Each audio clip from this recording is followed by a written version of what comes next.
मेरे प्रिय, सुबह तुम जैसे ही सोकर उठे, मैं तुम्हारे बिस्तर के पास ही खड़ा था। मुझे लगा कि तुम मुझसे कुछ बात करोगे।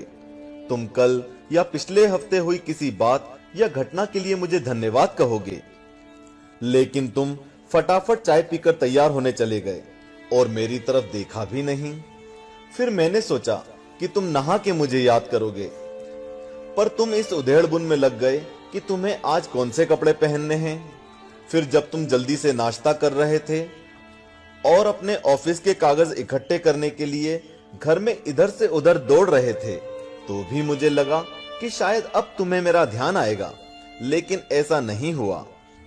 फिर जब तुमने ऑफिस जाने के लिए ट्रेन पकड़ी, तो मैं समझा कि इस खाली समय का उपयोग तुम मुझसे बातचीत करने में करोगे, पर तुमने थोड़ी देर पेपर पढ़ा और फिर खेलने लग गए अपने मोबाइल में, और मैं खड़ा का खड़ा ही रह गया। मैं तुम्हें बताना चाहता था कि दिन का कुछ हिस्सा मेरे साथ बिताकर तो देखो, तुम्हारे काम और भी अच्छी तरह से होने लगेंगे, लेकिन तुमने मुझसे बात ही नहीं की।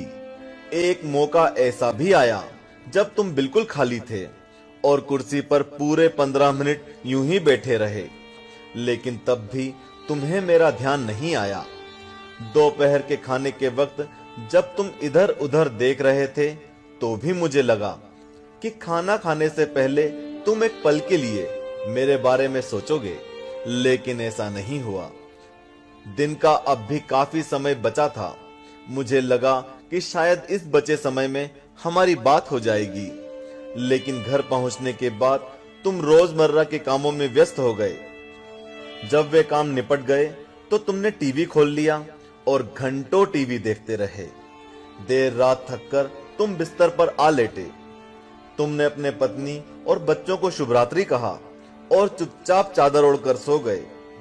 मेरा बड़ा मन था कि मैं भी तुम्हारी दिनचर्या का हिस्सा बनूं, तुम्हारे साथ कुछ वक्त बिताऊं, तुम्हारी कुछ सुनूं, तुम्हें कुछ सुनाऊं, कुछ मार्गदर्शन करूं तुम्हारा, ताकि तुम्हें समझ आए कि तुम किस लिए इस धरती पर आए हो और किन कामों में उलझ गए हो।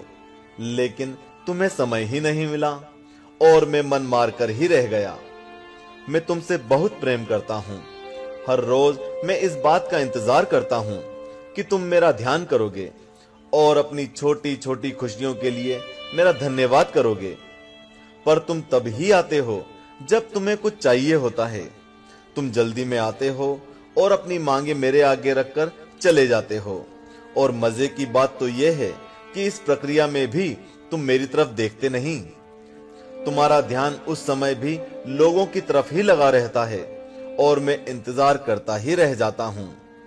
खैर, कोई बात नहीं, हो सकता है कल तुम्हें मेरी याद आ जाए, ऐसा मुझे विश्वास है और मुझे तुम में आस्था है।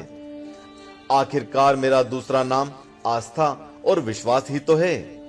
तुम्हारा पिता परमेश्वर। चूंकि हमने इस वीडियो का टारगेट 1 लाख लाइक्स रखा है, तो बिना देरी